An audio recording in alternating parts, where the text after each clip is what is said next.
tal amigos? Continuamos con más y ahora vamos a entrar en materia en referencia a lo que es la coyuntura electoral en el ámbito constitucional rumbo al 19 de octubre.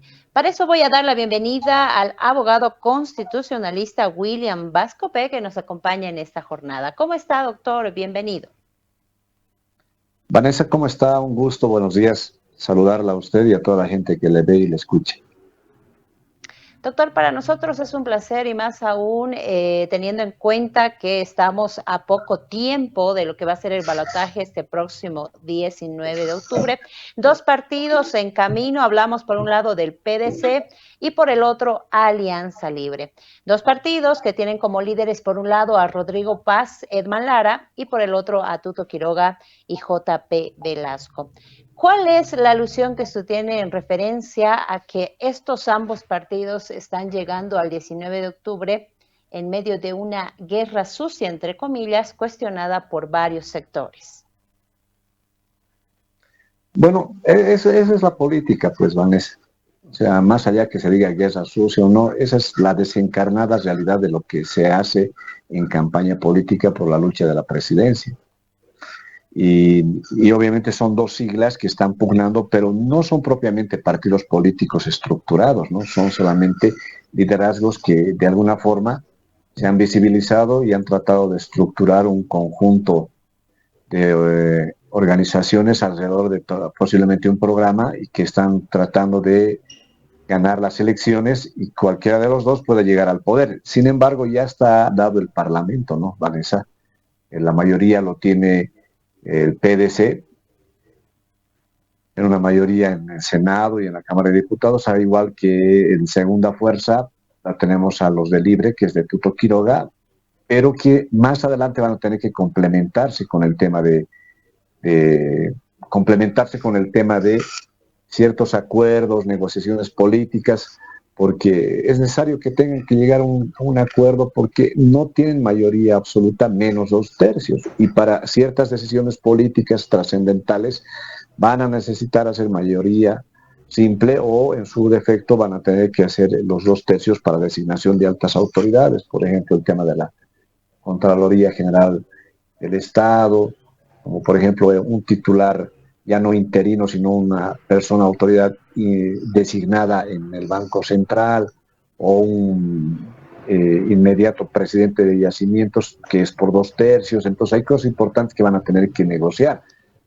Ahora bien, habrá que ver quiénes tienen más posibilidades de llevar adelante, de llegar a la presidencia, quien realmente tiene cierto impacto social, y eso también se puede llegar a analizar porque lo que nos ha dado esta primera parte de las elecciones es una radiografía, Vanessa, es una radiografía de lo que es la tendencia en el país. Ese comportamiento de lo popular, lo indígena campesino es no más preeminente y de gran mayoría en el país. Los sectores indígenas campesinos y populares especialmente son de bastante preeminencia en momento de decidir por alguien. Todo ese voto antes era del MAS. ¿Por qué no necesariamente había que calificar al voto indígena campesino o al sector popular? Porque el sector popular son gremiales, transportistas, fabriles, cuentapropistas, ¿no? Todo este sector popular no necesariamente era tan militante del masismo, pero sí tiene una tendencia más de carácter popular, plebeyo, ¿no? Que no olvida sus raíces, sus orígenes étnicas y que tiene una identidad. Entonces, a partir de esta realidad es la que más o menos, al quedarse huérfano, sin la representación del MAS y tener una bronca contenida por la decepción que fue Evo Morales, lo que fue Arce Catacora, y que además dieron un voto castigo porque no apoyaron ni siquiera a Andrónico, ¿no? Entonces, todo este sector tenía que emigrar a algún lado. Difícilmente se iban a identificar con Tuto o con Samuel, muy difícilmente. Y entonces se fueron a refugiar a algo que tenía algo más similar, ¿no? Y eso era Rodrigo Paz en su gran mayoría. Y eso sin contar la cantidad del porcentaje de votos nulos o blancos que se tiene, ¿no? Que cierta parte se le adhiere a Evo Morales, que no hay que menospreciar, tiene cierta militancia fanática, que está ahí, pero ya no tiene tanta trascendencia política de poder de decisión como antes lo tenía. Y en este sector tenemos a una Bolivia diferente, porque esa se ha puesto en la radiografía mayormente que gana en Santa Cruz, en Beni, en parte de Tarija, ¿no es cierto?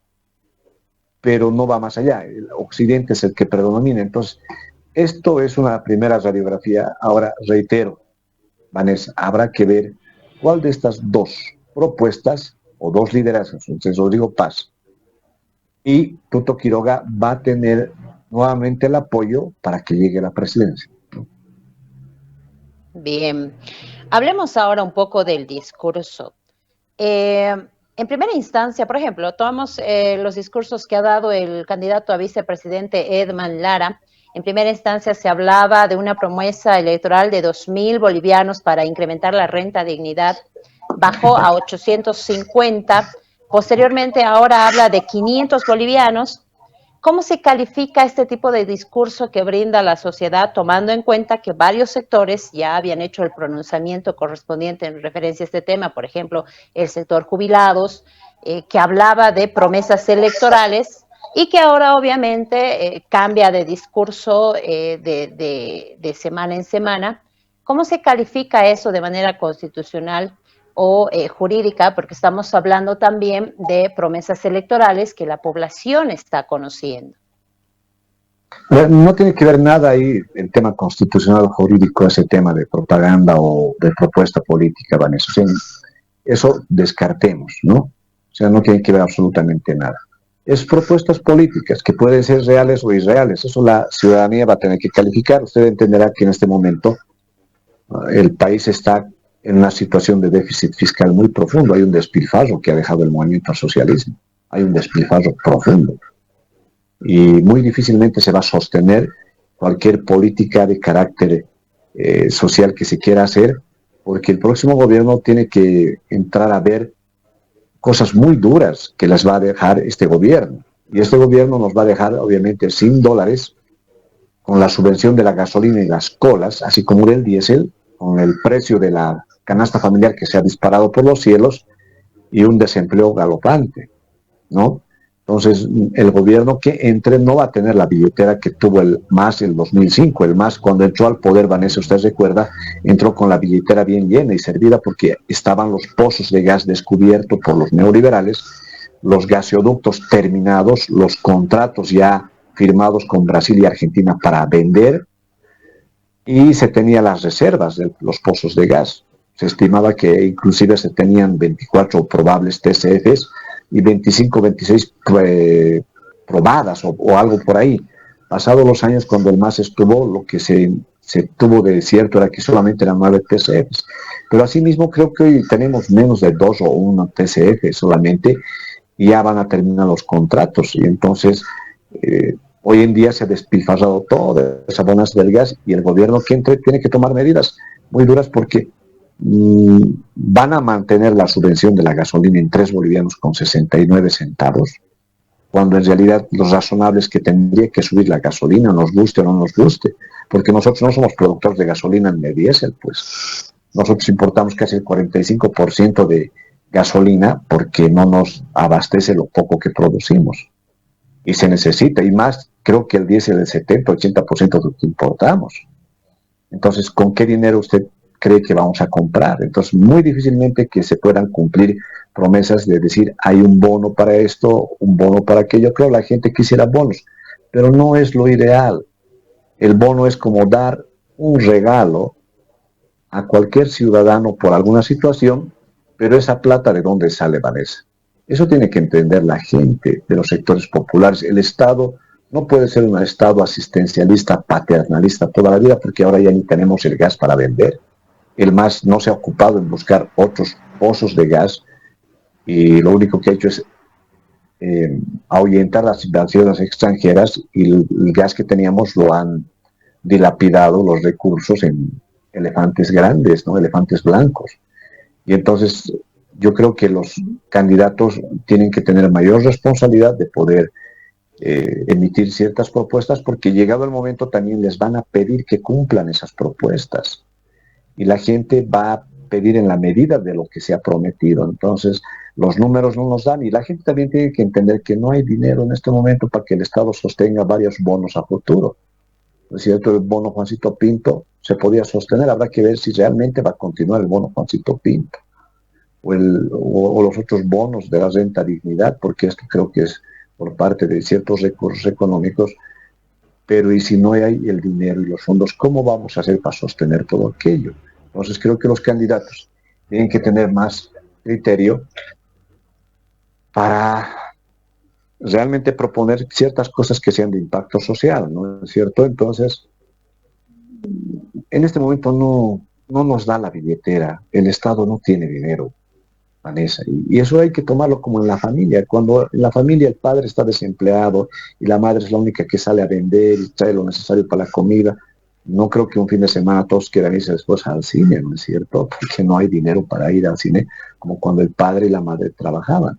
En este caso es casi lo mismo. Nosotros no tenemos el dinero como para en este momento sostener ciertas promesas de bonos y no es lo óptimo. Hay sectores sociales obviamente vulnerables, como son los de la tercera edad o personas en situación de calle o madres solas o solteras. Ay, pues el Estado podría brindar ciertas políticas de protección, pero eso es con dinero, Vanessa. Si no se tiene dinero, es bien difícil hacer algo por la gente y la gente tiene que entender que en este momento el MAS nos está dejando con un despilfarro de dinero tremendo, porque se supone, Vanessa, que después de 20 años, en este momento tendríamos que estar en la era industrial, es decir, el Mutún ya debería estar exportándose. La planta cirúrgica del Mutún de hierro, allá en Santa Cruz, debería ya estar exportando toneladas y toneladas de hierro y tal vez procesadas, ¿no es cierto?, a futuro industrializadas. No tenemos nada de eso, Vanessa, hasta el día de hoy se ha botado bastante dinero en aquello. El tema de la planta de azúcar en el ingenio azucarero de San Buenaventura. Tengo entendido que eso está, no sé en cuánto de su capacidad produciendo, pero no se puede producir caña de azúcar allá porque nos han vendido el cuento y siempre tuvo el cuento que en San Buenaventura podía haber producido azúcar y parece que allá no tiene esa cantidad de siembra de caña como para hacer una planta de esas características, pero ya hemos puesto el dinero. El tema de la planta de Uria. La planta de Uria nos ha costado tanto dinero en el lado de Cochabamba. Y está al 30% produciendo a pérdida. ¿Quién pone ese dinero a pérdida? A ver, la ciudad del Alto, que es netamente comercial, del libre mercado. ¿Quién vende su producto a pérdida, Vanessa? Nadie. Ni nuestra caserita que vende su sopita de fideo, o nuestra caserita que vende el almuerzo, o la jaconta, o el fricasé, que salen a las 16, o alguien que vende ropa en las 16 o vende sus productos, nadie va a vender a pérdida, difícilmente. Nosotros como Estado estamos lamentablemente soportando esas empresas deficitarias por la corrupción del MAS. Y un pequeño ejemplo, usted sabía que en el Alto, en el estrecho de Tiquina, creo que hay una planta procesadora o acopiadora de peces. ¿Se imagina eso? Creo que está cerrado. Creo que si está produciendo o no, pero se ha puesto millones de bolivianos o dólares ahí. ¿Para qué? Para la pega de sus amigos sindicalistas del masismo. Y no podemos sostener pues esas empresas deficitarias del Estado, porque ¿de dónde va a salir la plata para sostener desde el portero, desde los choferes, los operadores de esa planta, empleados administrativos? Si no produce para sostenerse, es difícil pues que se mantenga una empresa.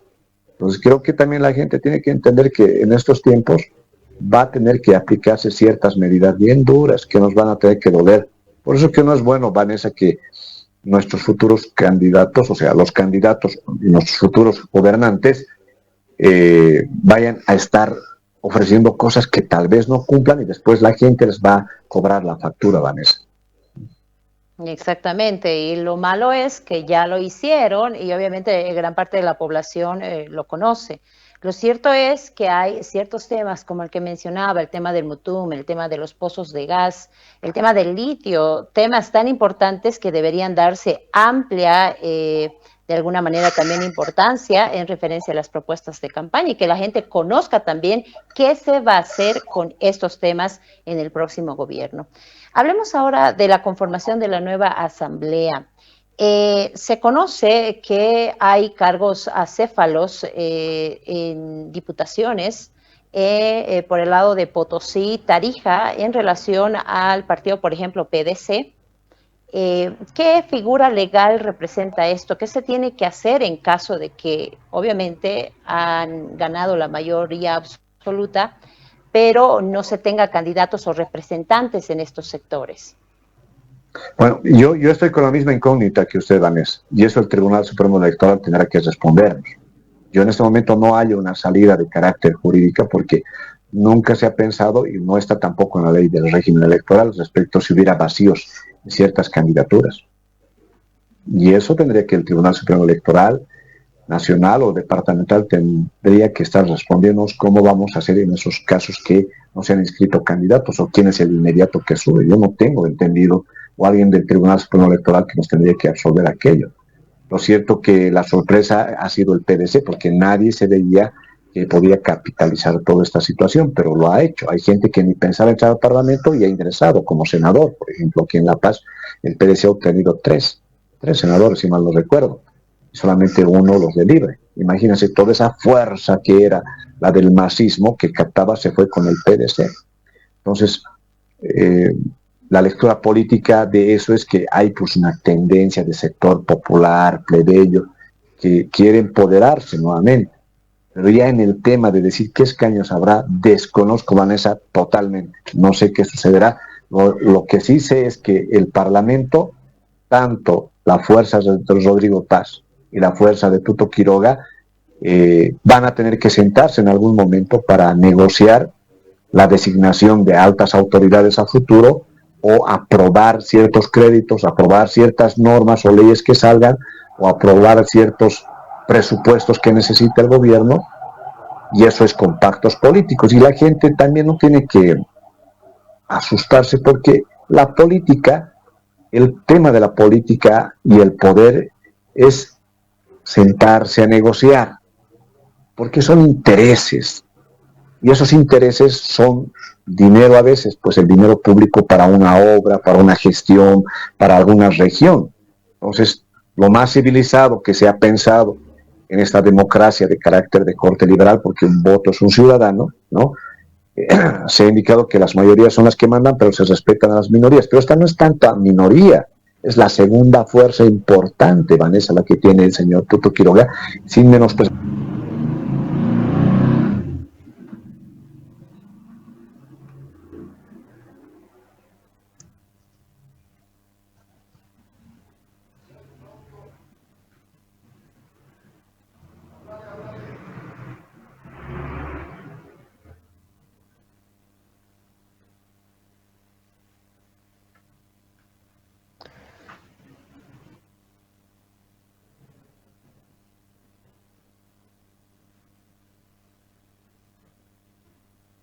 Bien.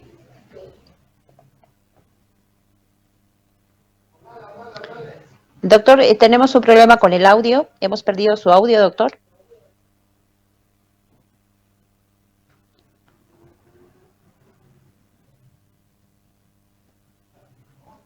Sí, perdimos el audio.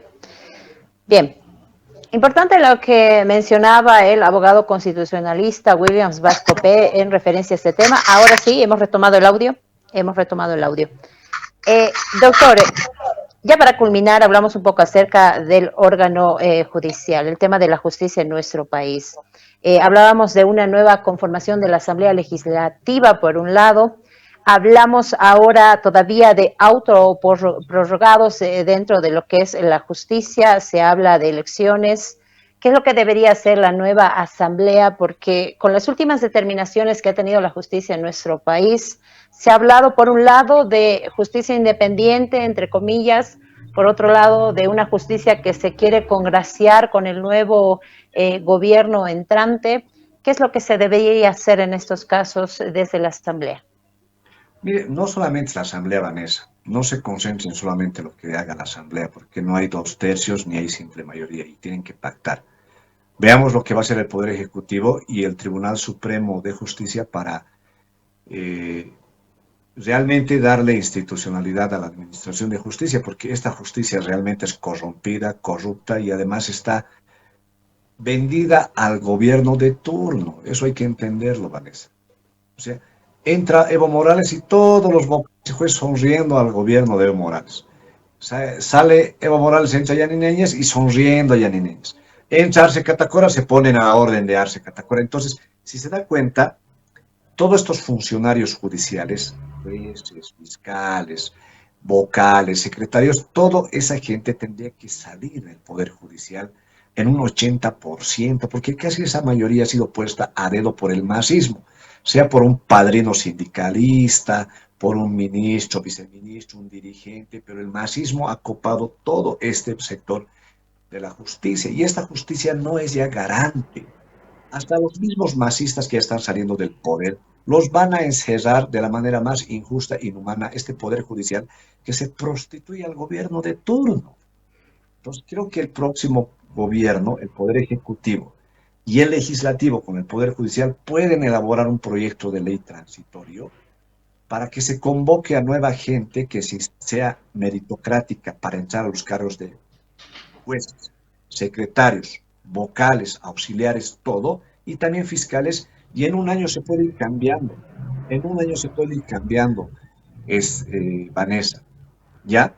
Y creo que en 2 años podríamos tener medianamente un aparato judicial algo institucionalizado, ¿sí? Y además, nuestra reforma judicial tiene que ir más allá, porque no solamente es cambiar ya la Constitución, que ahora, en este momento es difícil que llevemos una asamblea constituyente o un referéndum por una reforma parcial, porque también ir a votar para elegir altos magistrados no es lo adecuado. Eso es una incoherencia que en la Asamblea Constituyente hemos hecho notar. Mi persona ha hecho notar, juntamente con el finado ex vocal que fue el doctor Jorge Lazarte, que no era lo adecuado ir a elecciones de altos magistrados, porque ¿para qué se vota para un alcalde, para un gobernador, para un presidente? Porque administran dinero público, administran plata para un puente, una carretera, un hospital, ¿sí? Pero un juez, un alto magistrado, ¿qué administra? No administra pues dinero público, administra justicia, es un valor abstracto. Lo que puede ser justo para usted puede ser injusto para mí, entonces no puede entrar cualquier aventurero a ser pues magistrado, tiene que ser gente altamente calificada y estudiada. Lo mismo los jueces. Entonces, hay que cambiar, por ejemplo, eso.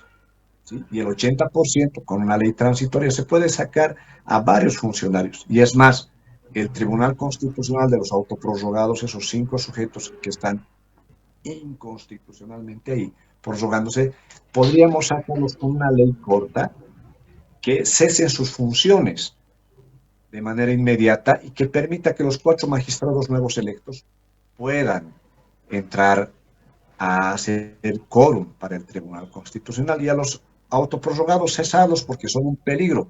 Esos se venden a cualquier postor de gobierno. Ya lo han mostrado, Vanessa. Sus sentencias mal interpretadas, torcidas en sentido de la Constitución, no son garantías del Tribunal Constitucional de los autoprorrogados. Hay que cesarlos. Hay una larga tarea que se puede hacer. Y ahí voy más atrás, Vanessa. Yo con esto voy culminando mi participación. Creo que las universidades tienen que ser públicas y privadas, tienen que ser ajustadas, sí o sí. Cualquier mortal, hijo de vecino, está saliendo titulado abogado. Vanessa, cualquier mortal es abogado en este país, sin mayor esfuerzo. Hay universidades privadas, marca Patito, que están titulando en 4 años, sin mayor esfuerzo, inclusive vía online. ¿Qué es eso? Pues de salir en otros países se esfuerza, es bastante riguroso el tema de entrar a la facultad de Derecho, a la escuela de Derecho. Entonces, no cualquiera se titula de abogado, tiene que ser muy leído, muy entendido, bastante estudiado, rigurosamente exigido por la academia. Pero aquí en Bolivia cualquier mortal está saliendo. Las públicas no se salvan, las públicas. Ahí hay un nido de corrupción, varias universidades públicas, las full. Vean cómo son las full, lleno de dinosaurios alumnos que estudian 15, 20, 30 años y todavía están cobrando cosas que no deberían cobrar. Los eternos becados del Estado. Entonces, se tiene que cambiar la educación para este país universitaria, primaria, y ser más exigente, porque no todos tampoco pueden entrar a las universidades. No todos pueden entrar, tiene que ser bien exigente entrar a la universidad. O sea, nos guste o no nos guste, entrar a una universidad tiene que ser bastante exigente, tienen que ser las mentes más exigidas, esforzadas y brillantes para ingenieros, para médicos, para industriales, para licenciados en algo.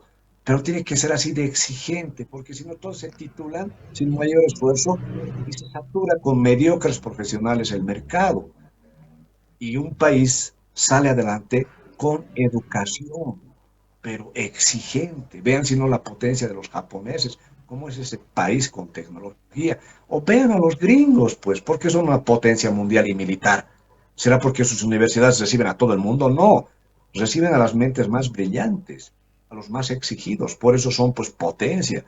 Y nosotros a cualquier mortal estamos titulando aquí de la universidad.